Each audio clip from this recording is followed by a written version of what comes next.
Hello, friend, and welcome back to Couch Tales Why We Do What We Do, the podcast where we dive into the funny and sometimes not so funny psychology of what makes us tick. I'm your host, Analia, and today we're asking a big, slightly uncomfortable question. Why is it so hard to accept that where we are in life is a result of our own choices? I know, ouch. But before you throw your phone across the room, hear me out. We're going to break this down, laugh a little, and maybe, just maybe, walk away with a new perspective. So my friend Charmaine and I were having one of those deep talks the other day. You know, the ones where you start with something simple like, what should we get for lunch? And somehow end up questioning the entire meaning of life. Anyway, Charmaine was venting about how frustrating it is to think that she's responsible for where she is in life. If I accept that my choices got me here, then that means I'm responsible, she groaned. And that's just exhausting, she said. And listen, I get it. Taking responsibility for our lives is hard because if we admit we're in control, then we also have to admit that we can't just blame bad luck, fate, or that one ex who ruined everything. But here's the thing. Our brains are kind of wired to fight against this realization. Let's break it down. Number one, the blame is easier effect. Psychologists have studied this a lot, and guess what? We love having a scapegoat.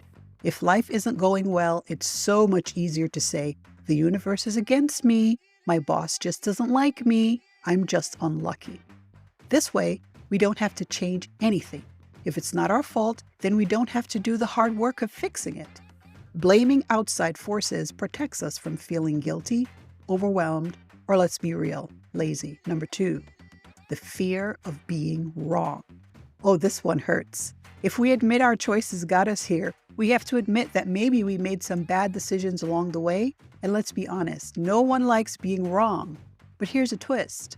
Realizing our mistakes is actually a superpower. Think about it. If you're the reason you got into a mess, then guess what? You also have the power to get yourself out of it. Number three, the too much responsibility is overwhelming problem.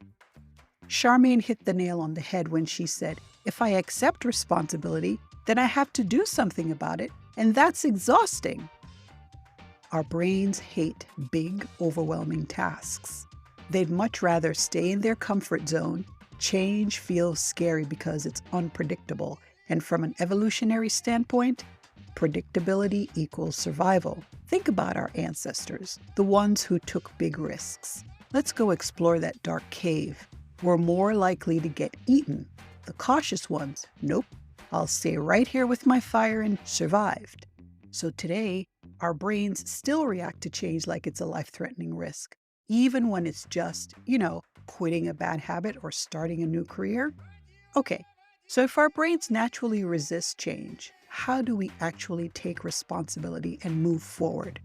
Number one, start small.